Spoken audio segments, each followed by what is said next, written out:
Fair value gap जो कि SMC के अंदर सबसे इम्पोर्टेंट कंसेप्ट है, जिसको समझना आपके लिए बहुत ज़रूरी है अगर आप जो है अपनी ट्रेडिंग की जो एक्यूरेसी है उसको बढ़ाना चाहते हो।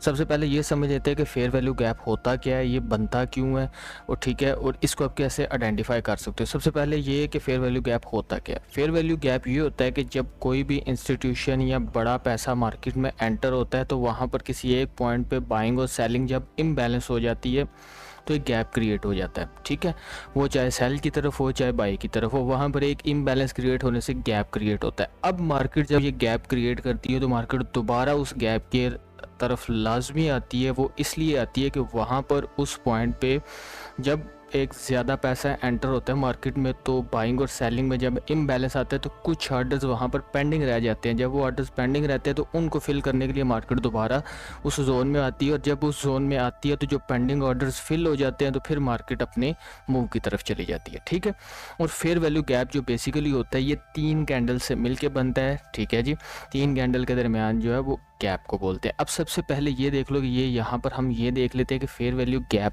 बनता किस तरह और आप इसको आइडेंटिफाई किस तरह कर सकते हो। ये मेरे पास अभी गोल्ड का चार्ट है, करंट टाइम फ्रेम चल रहा है। ठीक है जी, यहाँ पर ये देखो एक कैंडल, ये दूसरा ये बड़ा कैंडल जिसमें इम्बैलेंस हुआ। अब हुआ क्या है कि यहाँ पर ये पूरा के पूरे अभी टाइम फ्रेम देख लेना, ये एक दिन की कैंडल है। ठीक है, मैं एक दिन पे जो है वो फेयर वैल्यू गैप निकालूंगा। अब यहाँ पर क्या है कि हर टाइम फ्रेम पे फेयर वैल्यू गैप्स बनते हैं और जितना बड़ा टाइम फ्रेम होगा उतनी ही उसकी ज़्यादा इंपॉर्टेंस होगी। यानी मिसाल के तौर पे आपके पास एक दिन का फेयर वैल्यू गैप है और एक आपके पास 5 मिनट का फेयर वैल्यू गैप है, तो मार्केट हमेशा एक दिन के फेयर वैल्यू गैप को ज़्यादा रिस्पेक्ट करेगी, वो उस तरफ ज़्यादा मूव करेगी। तो ये बात आपने माइंड में बिठा लेनी है। अब यहाँ पर क्या हुआ कि हमारे पास ये एक दिन एक कैंडल, ये दूसरी ये और तीसरी ये। ठीक है, ये तो अभी करंटली चल रही है ना, मैं पीछे भी आपको दिखा दूंगा। अब इसके दरमियान ये जो इम्बैलेंस क्रिएट हुआ है ना, इस इम्बैलेंस को फेयर वैल्यू गैप बोलते हैं। इसको आपने इस तरह जो है ये आपने मार्क करना होता है। ठीक है जी, इसका लो जो पिछली कैंडल होती है उसका आपने हाई पकड़ना है, और ऊपर वाली जो थर्ड कैंडल होती है इसका आपने लो पकड़ना होता है। ठीक है, ये इसके दरमियान ये जो हमारे पास गैप है इसको फेयर वैल्यू गैप बोलते हैं। ठीक है जी, जो कि आप इजीली इस तरह मार्क कर सकते हो। इसका आप लो पकड़ो, इसका हाई पकड़ो और ये आप मार्क कर लो। ठीक है, यहाँ पर अब पॉइंट आता है कि मैं यहाँ पर इस पर क्लिक करके 1 डे पे चला जाता हूँ, और मैं क्योंकि ये मेरे पास 1 डे का चार्ट है। ठीक है, 1 डे का फेयर वैल्यू गैप है तो मैं इसको 1 डे के फेयर वैल्यू गैप को मार्क कर लेता हूँ। अब थोड़ा सा ये ऊपर कलर्स की तरफ आओ ताकि आपको आइडिया हो जाए। अगर आपने मेरी पुरानी वीडियोस देखी हैं तो उसमें फेयर वैल्यू गैप्स होंगे, उनके कलर्स होते हैं। अब कलर्स क्यों दिए जाते हैं? ताकि आप चार्ट के ऊपर इजीली अंडरस्टैंड कर सको। जैसे कि मैंने ये एक 1 डे का फेयर वैल्यू गैप मार्क किया तो मैंने इसको ऑरेंज कलर दे दिया। अब इससे होगा क्या कि जब मैं छोटे टाइम फ्रेम पे जाऊंगा और मुझे ऑरेंज बॉक्स मिलेगा तो मुझे पता होगा कि अच्छा ये जो है ये एक दिन का फेयर वैल्यू गैप है, मार्केट उस फेयर वैल्यू गैप के अंदर जा रही है। इसी तरह मंथली फेयर वैल्यू गैप को मैं ये ब्लू करता हूँ। ठीक है, वीकली ये है ग्रीन सा। ठीक है, 1 डे का मेरे पास होता है ऑरेंज, पर्पल मेरे पास 4 आवर का होता है। ठीक है, ये जो है स्काई ब्लू, ठीक है, जिसको मैजेंडा कलर भी बोलते हैं, वो मेरे पास हमारे या फिरोज़ी कलर आप समझ लो, वो 1 आवर का होगा। ये मेरे पास 30 मिनट का रेड जो है बॉक्स होता है, 30 मिनट का फेयर वैल्यू गैप होता है। 15 मिनट का फेयर वैल्यू मेरे पास ग्रीन होता है। 5 मिनट का फेयर वैल्यू लाइट ग्रीन होता है। ये 3 मिनट का फेयर वैल्यू गैप ही जो पर्पल के तरह का कलर है, और 1 मिनट का मेरे पास फेयर वैल्यू गैप ब्लैक होता है। तो आप अपने कलर्स अपने हिसाब से बना लो। अगर आप नहीं, आपको मुश्किल है तो आप इसी का यहाँ पर स्क्रीनशॉट ले लो, यही कलर आप कॉम्बिनेशन इस्तेमाल करने शुरू कर दो। कलर इजीली आप इस पर सेट कर सकते हो। जब आपने इस पर डालना है यहाँ पर सिंपल क्लिक करो, ये आपके पास बॉडी का कलर आ गया। इस पर क्लिक करो, जो भी यहाँ पर आपने कलर सेट करना है वो आप सेट कर दो, आपके पास बॉडी का कलर आ जाएगा जो भी आपने डालना है। ठीक है जी, मैंने 1 दिन का फेयर वैल्यू गैप यहाँ पर मार्क कर दिया। अब इस फेयर वैल्यू गैप के सिस्टम को समझो। इस फेयर वैल्यू गैप का जो 50% होता है ना, जिसको आप इजीली सेटिंग पे जाओ, मिडल लाइन को क्लिक करो, आपके पास मिडल लाइन आ जाएगी। ये सबसे इम्पोर्टेंट होता है, जो इसकी मिडल लाइन होती है ना, जो इसका सेंटर होता है। ठीक है, ये हमारे पास सबसे इम्पोर्टेंट जोन होता है। ठीक है, अब किसी भी फेयर वैल्यू गैप को अगर फेल होना है ना, तो उसके 50% फेल होना चाहिए, ठीक है। यानी कि अभी हमारे पास जो गोल्ड है ये बेसिकली बुलिश चल रहा है, ठीक है। अगर मैं कहता हूँ कि यार गोल्ड को इससे नीचे यानी कि बेरिश की तरफ कन्वर्ट होना है, तो फेयर वैल्यू गैप ये जो पूरा है ना, इससे नीचे एक दिन की कैंडल जो है वो इसके नीचे क्लोज हो जाए, ठीक है। तब मैं बोलूँगा कि हाँ, जो फेयर वैल्यू गैप है ये हमारे पास फिल हो गया इसका 50%, ठीक है। तो उसके बाद हम कह सकते हैं कि जो मार्केट है इसका स्ट्रक्चर शिफ्ट हो गया है। और बेसिकली 50% के जोन पे आपने ऑर्डर्स को देखना होता है। 50% के जोन पे अगर आपने किसी फेयर वैल्यू गैप पे ट्रेड लेनी है तो उसके 50% पे आपने ट्रेड लेनी होती है। अब इसके अंदर भी कुछ चीज़ें होती हैं जिनको हम क्वाड्रेंट्स बोलते हैं।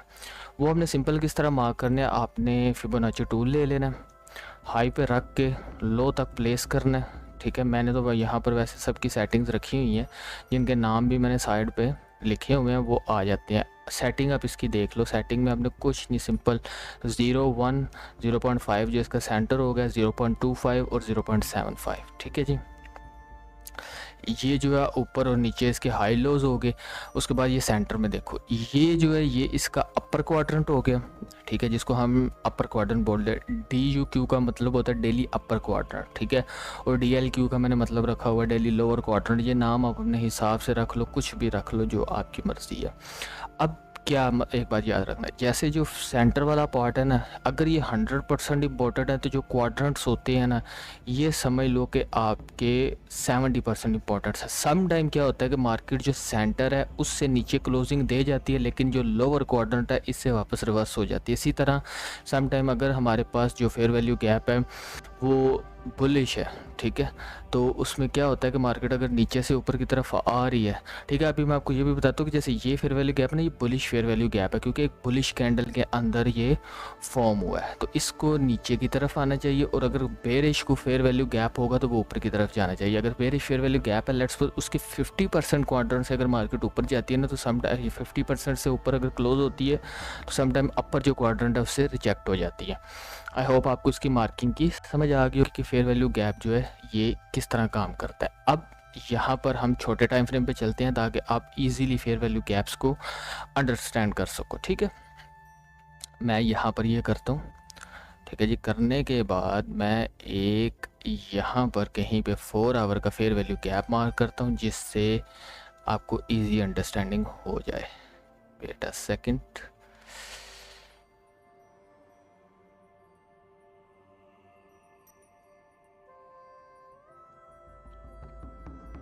यहाँ पर हमारे पास ये देखो, ये हमारे पास एक फेयर वैल्यू गैप है। मैं इसको मार्क करता हूँ, क्लिक किया। अब ये देखो 4 आवर का है, तो मैं इसको 4 आवर का फेयर वैल्यू गैप मार्क करूँगा, ठीक है जी। ये हमारे पास 4 आवर का फेयर वैल्यू गैप मार्क हो गया, ठीक है।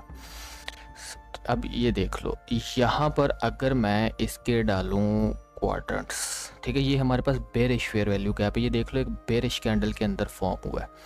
अगर मैं इसके अंदर इसी तरह क्वाड्रेंट्स को डालूं, तो ये मैंने क्वाड्रेंट्स डाले।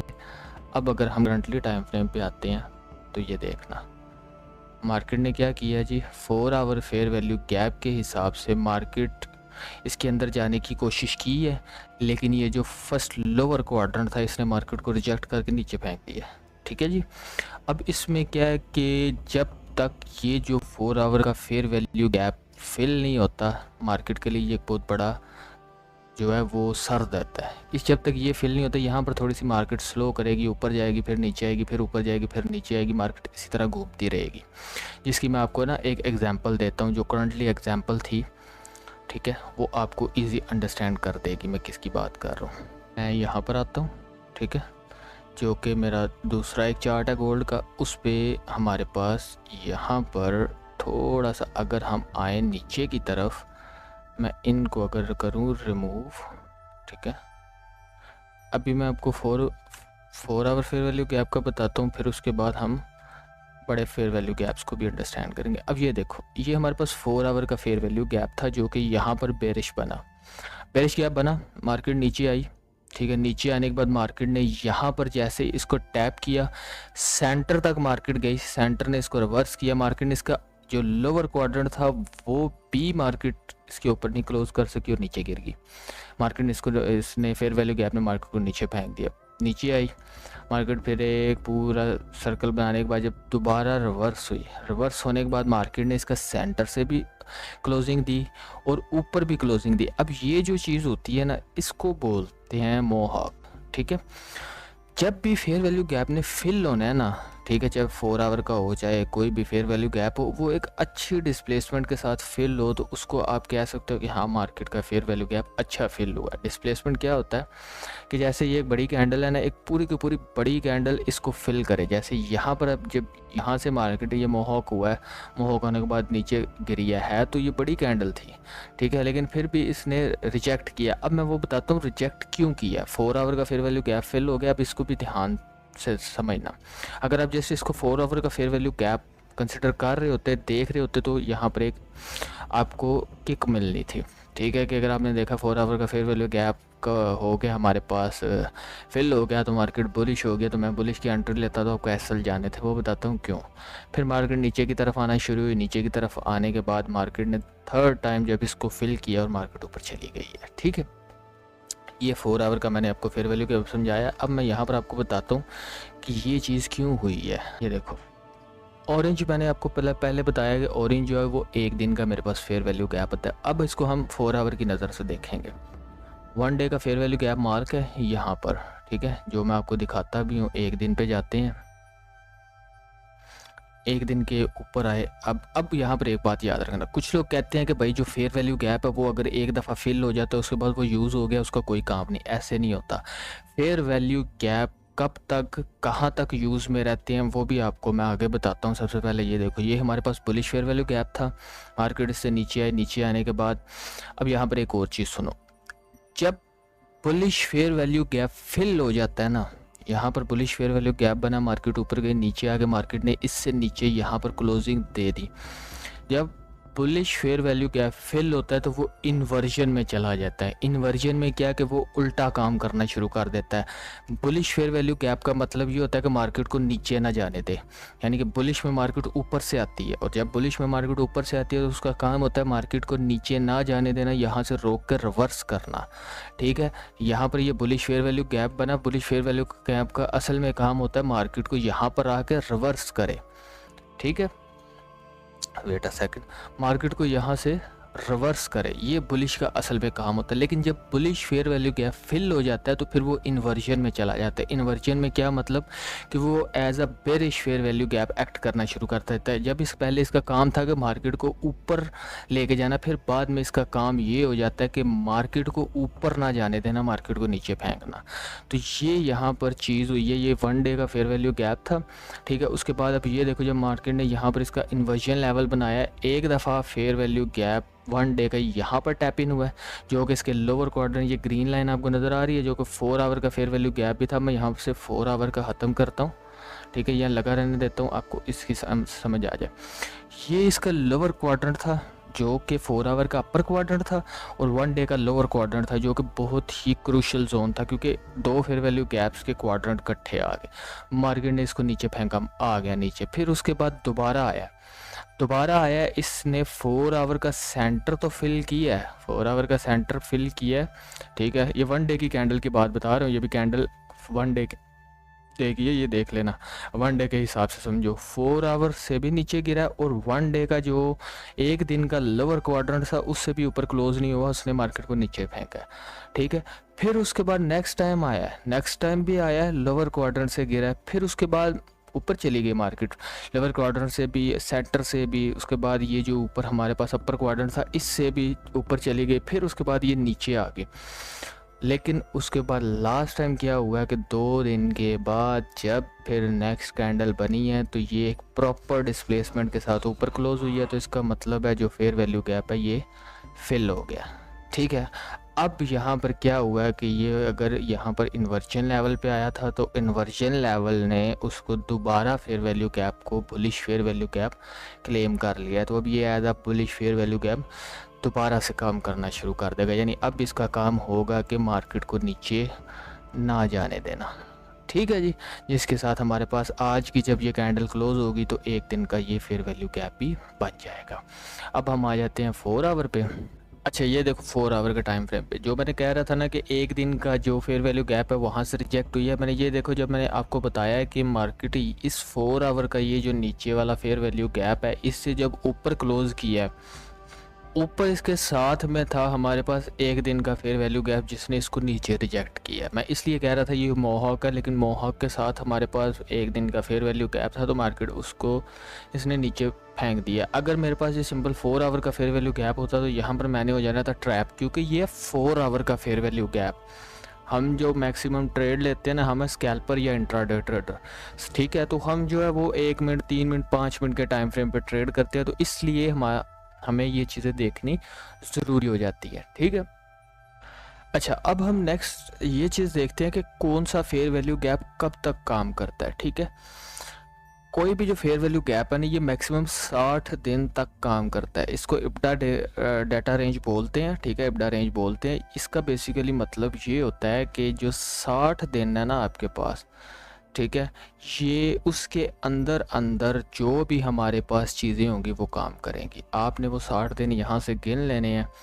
जैसे मैं यहाँ से गिनता हूँ, ठीक है जी, 1 2 3 4 5 6 7 8 9 10 11 12 13 14 15 16 17 18 19 20 21 22 24 5 6 7 8 30 31 30 31 32 33 34 5 6 7 8 9 40 41 42 43 44 45 46 47 48 49 50 53 54 55 56 57 58 59 60। अब ये हमारे पास 60 है। ठीक है जी, मैं इसको कर लेता हूँ यहाँ पर मार्क, ये आया। इसको दोबारा ये अगर गिनना हो आप एक अच्छी तरह गिनो। अब इस पूरा ये जो डाटा है ना, ये रेंज, ये जो पूरी की पूरी रेंज हमारे पास यहाँ से लेके यहाँ तक आ रही है।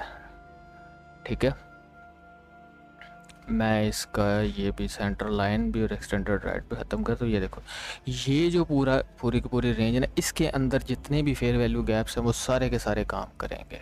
ठीक है, वो सारे के सारे काम करेंगे। अब ये आपने देखना है कि आप किस टाइम फ्रेम पे कहाँ पे बैठे हो और कौन सा आपके लिए ज़्यादा एक्यूरेटली काम करेगा फेयर वैल्यू गैप। अब मार्क करने वाले तो यहाँ पर भी ये 1 डे का फेयर वैल्यू गैप आपके पास यहाँ पर भी एक आ गया।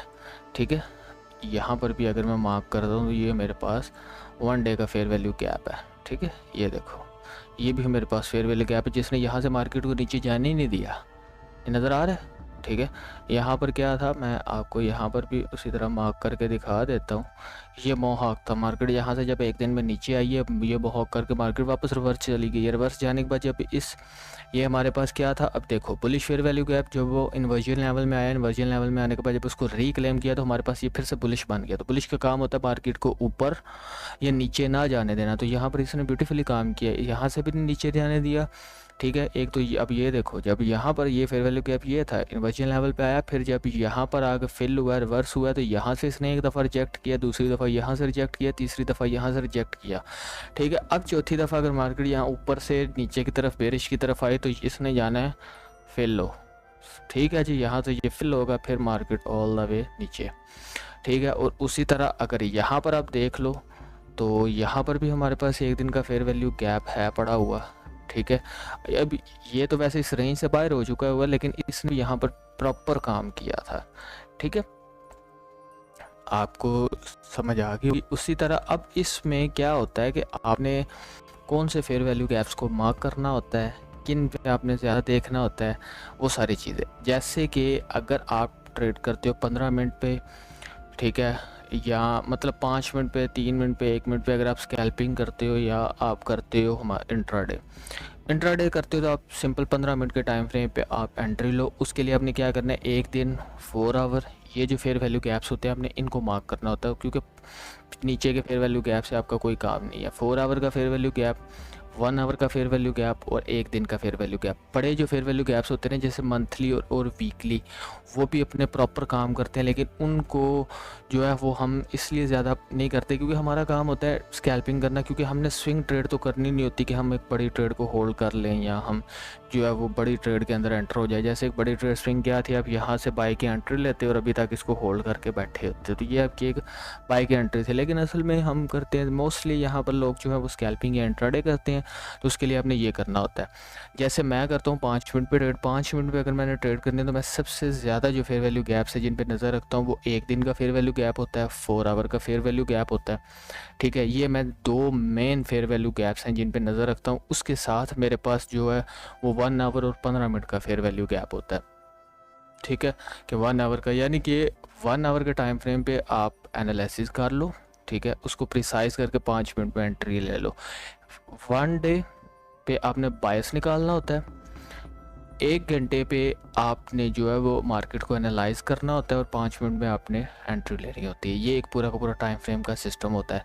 सेम गोज़ फॉर, अब मैं 5 मिनट में एंट्री करता हूँ, 5 मिनट पे ट्रेड लेता हूँ। 1 मिनट और 3 मिनट पे आप जो है ना, मैं आपको रिकमेंड करूँगा आप ना ट्रेड किया करो। उसमें ये होता है कि वो क्विक ट्रेड्स होती हैं, आप जो है ना आपके लॉसेस के चांसेस ज़्यादा होते हैं। समटाइम क्या होता है, मार्केट स्ट्रक्चर शिफ्ट करती है, करने के बाद जो है मार्केट जो है एंट्री भी देती है, हर चीज़ देती है, लेकिन रिवर्स हो जाती है। ठीक है, यानी कि अगर आप 1 मिनट पे ट्रेड कर रहे हो तो एक 15 मिनट की कैंडल आपकी पूरी की पूरी ट्रेड की जो है ना वो धज्जियाँ उड़ा के रख सकती है। ठीक है, तो आपने उसको अंडरस्टैंड करना होता है कि इसलिए 3 मिनट और जो है वो 1 मिनट को छोड़ दो, 5 मिनट पे आओ। 5 मिनट में क्या होता है कि जब 5 मिनट पे स्ट्रक्चर शिफ्ट होता है ना, तो वो एक उससे पहले जो जितनी मैनिपुलेशन होनी होती है ना 1 मिनट 3 मिनट में, वो हो चुकी होती है। अब 5 मिनट पे जो भी एंट्री होगी वो आपकी प्रिसाइज एंट्री होगी, वहाँ पे आप इजीली इसको लेके चल सकते हो। जैसे मेरा जो आज का वैसे जो मंडे का बायस था वो बुलिश था। मंडे में मैंने कोई ट्रेड नहीं की, मंडे को इसलिए मैंने ट्रेड नहीं की कि मंडे में मोस्टली क्या होता है, गोल्ड मैनिपुलेटिव होता है। ठीक है, तो मेरा बायस बुलिश था, लेकिन मैंने इसमें ट्रेड नहीं की। ट्रेड ठीक है, जैसे कि ये पूरी की पूरी जो लेग है ये मंडे की लेग है। ठीक है, आज के यहाँ तक, यहाँ से लेके ना, यहाँ से लेके, ठीक है, ये अभी मैं आपको छोटे टाइम फ्रेम के हिसाब से दिखा रहा हूँ। ये सारी की सारी मंडे की लेग है जो मेरे ख्याल में यहाँ से कहीं से शुरू हुई थी।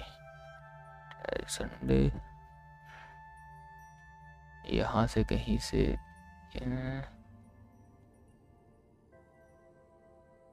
यहाँ से कहीं से ना शुरू हुई थी। ये 1-2 कैंडल आगे पीछे कर लो, यहाँ पर ये थी। ठीक है, ये पूरी की पूरी आपके पास बाय की लेग थी।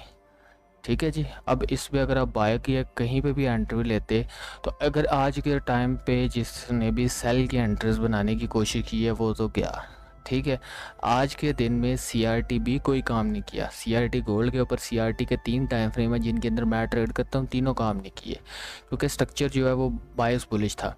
आपका कोई भी ट्रेड जो है ना वो आपके बायस के साथ जानी चाहिए। अगर आपका बायस बुलिश है तो आपने बुलिश साइड की ट्रेड लेनी है। आपने बेरिश ट्रेड में पहली चीज़ एंटर हो ही मत। अगर आप एंटर हो रहे हो तो फिर उसकी कुछ चीज़ें आपने अंडरस्टैंड करनी। सबसे पहली चीज़, आपका जो टारगेट है वो 1/2 1/1 होना चाहिए, इससे ज़्यादा नहीं रखना आपने। दूसरा, आपने जितना आप रेगुलर एसएल्स रखते हो, जितना आप रेगुलर रिस्क लेते हो, उस रिस्क को कम कर दो। ठीक है, ये होता है मेन। मैंने आपको चीज़ें इसके अंदर समझा दी हैं। एक लास्ट चीज़ रहती है जी, वो हमारे पास होता है बीपीआर। अब बीपीआर जो होता है ना, इसका फुल फॉर्म होता है बैलेंस्ड प्राइस रेंज। ये हम समझ लेते हैं कि जी कि बीपीआर क्या होता है, और बीपीआर सबसे अफेक्टिव जो है ना वो फेयर वैल्यू गैप होता है। ठीक है, अब बीपीआर कहाँ पे बनता है? बीपीआर जब एक बुलिश और बेरिश फेयर वैल्यू गैप आमने सामने आ जाए तो उनको हम बोल देते हैं बीपीआर।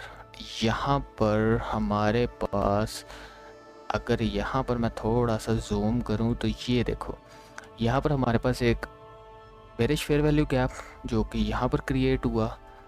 ठीक है, यहाँ पर ये हमारे पास bearish fair value gap create हुआ। वेट एक सेकंड, इसका जो एक्सटेंडर हटा दूंगा, तो ये हमारे पास bearish fair value gap create हुआ, और इसी के सामने हमारे पास यहाँ पर दूसरा बुलिश का भी फेयर वैल्यू गैप क्रिएट हो गया।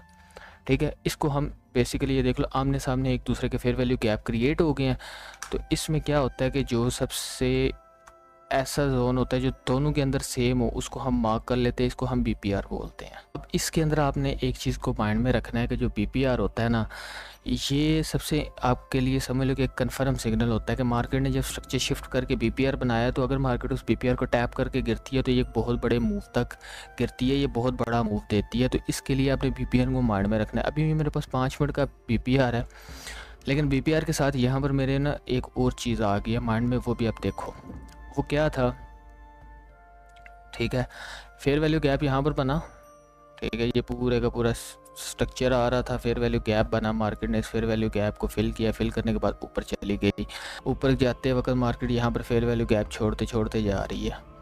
एक चीज़ और माइंड में रख लेना, जब कोई भी फेयर वैल्यू गैप फिल ना हो, जैसे ये फेयर वैल्यू गैप है, ये फिल नहीं हुआ, मार्केट ने नेक्स्ट जो थर्ड कैंडल थी, ठीक है, वो एक इस तरह थर्ड कैंडल बनी और फोर्थ कैंडल उसको बगैर फिल करे ऊपर चली गई है, तो इसका मतलब ये होता है कि जो फेयर वैल्यू गैप है ना, ठीक है, इसको मार्केट का जो स्ट्रक्चर है वो ज़्यादा जो है ना वो फोर्सफुली उसको लेके जा रहा है। अगर ऊपर की तरफ इसका जो बायस की तरफ जा रहा है, बाई की तरफ जा रहा है और इसको जस्ट टच करके ऊपर चली जाती है, तो इसका मतलब है जो इसका बायस है ना वो बहुत स्ट्रांग है, बुलिश की तरफ बहुत स्ट्रांग है, जिसका मैं आपको ना बड़े टाइम फ्रेम के ऊपर भी दिखाता हूँ, जो कि यहाँ पर मेरे पास BTC के अंदर है, जो मेरे माइंड में अभी करंटली है कि यहाँ पर इसने एक दफ़ा किया।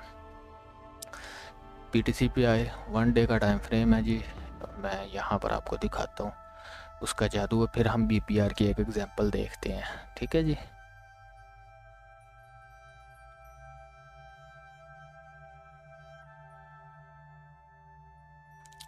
यहाँ पर ये देखो, ये हमारे पास एक फेयर वैल्यू गैप बना, बुलिश फेयर वैल्यू गैप, मैं इसको मार्क करता हूँ।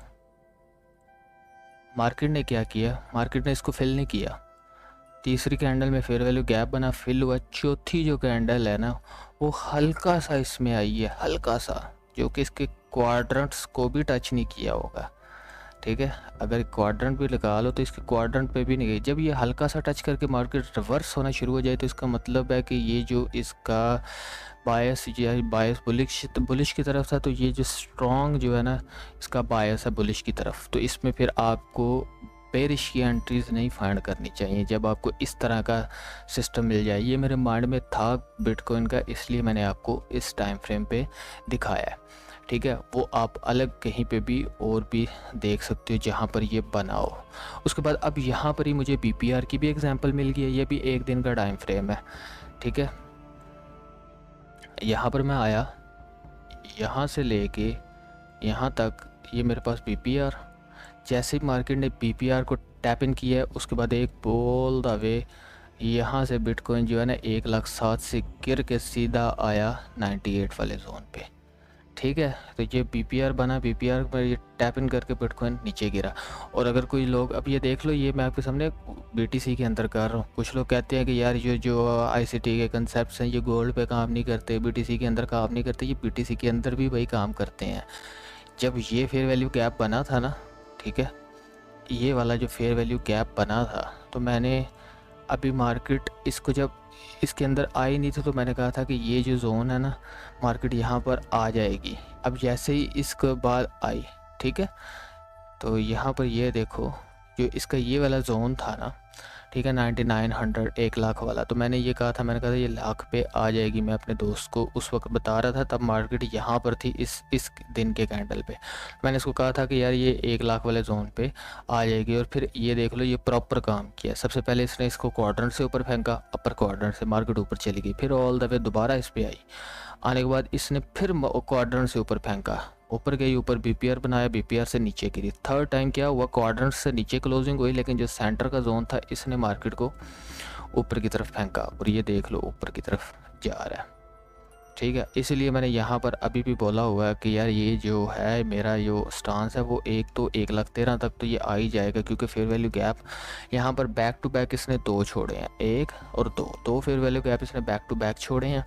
इसमें से एक तो ये ऊपर वाला तो फिल करे ना कि 1,13,000 तक आए। और जो मेरा स्टांस है, मेरा स्टांस ये LP जो आपको आ रहा है ना, ये जो जोन है, मेरा स्टांस इस जोन पे है। वो इसलिए है कि यार ये आप देख रहे हो ना कि यहाँ पर 2 फेयर वैल्यू गैप, उसके बाद ये एक लिक्विडिटी जोन है, यहाँ पर चाहे विक आए चाहे कुछ भी आए, लेकिन ये जो जोन है ये यहाँ तक बिटकॉइन टैप इन कर सकता है, ठीक है। क्योंकि 2 पॉइंट्स जो आया ना 7 का CPI, ये कोई इतना अच्छा CPI नहीं है, ठीक है जी। BPR की भी आपको एग्जांपल यहाँ पे मिल गई। उसके बाद जो आपको है वो हमारे पास इसकी भी एग्जांपल मिल गई, ठीक है, जो मैंने आपको देनी थी। इसके साथ अब फेयर वैल्यू गैप के बाद ना जो दूसरी चीज़ इसके साथ होती है वो लिक्विडिटी होती है। कि फेयर वैल्यू गैप अगर आप सिंपल समझ जाते हो तो आप इजीली कंसेप्ट्स को क्लियर कर लोगे। आपको एंट्री एग्ज़िट का सिर्फ एंट्री एग्ज़िट आप थोड़ा सा देख लो तो आप इसमें एक ईज़ी आप इसमें कर सकते हो। यहाँ पर ना मैं आपको एक छोटी सी स्ट्रैटेजी भी फेयर वैल्यू गैप की दे देता हूँ। गोल्ड पे आओ तो इजी स्ट्रैटेजी होगी, इसमें कुछ मुश्किल नहीं है, ये उस बिगनर के लिए है। ठीक है, गोल्ड की स्ट्रैटेजी है ट्रेडिंग की, जिसको ट्रेडिंग का हाउ नाउ या आईसीटी का हाउ नाउ नहीं पता, आपने इस पर अच्छी तरह ग्रिप बनानी है, बिल्कुल अच्छी तरह। आपको ये स्ट्रैटेजी अच्छा परफेक्ट के साथ मूव देगी और काफ़ी अच्छा ये आपको इसके अंदर आपको जो मिलेगा आपका एक्यूरेसी।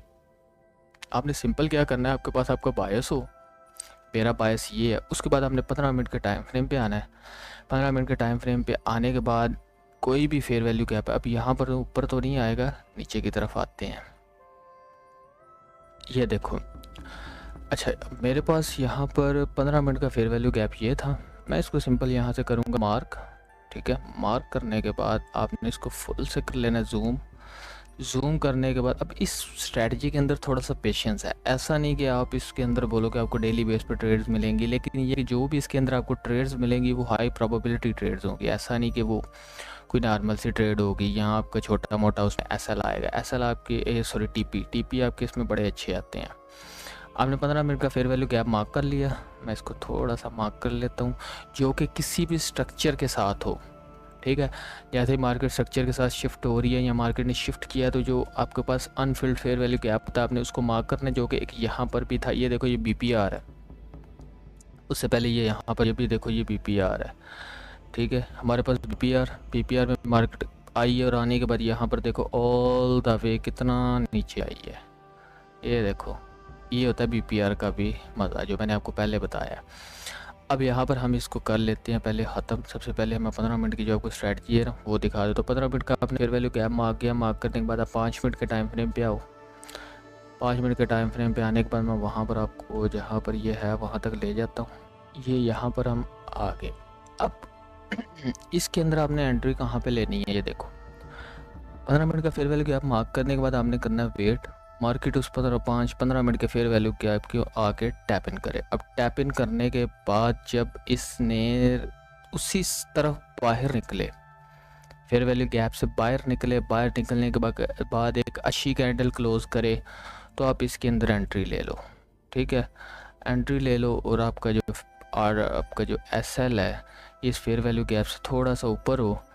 टीपी आप क्या करो कि जो लास्ट लोज हैं आपके पास, जैसे मेरे पास लास्ट लोज ये थे, ठीक है, इनको जो भी आपको लगता है उनको आप यहाँ पर टारगेट रख लो। जैसे एक टारगेट हमारे पास ये है, एक ये है, ठीक है, ये हमारे पास टारगेट्स हो गए। और यहाँ पर देख लो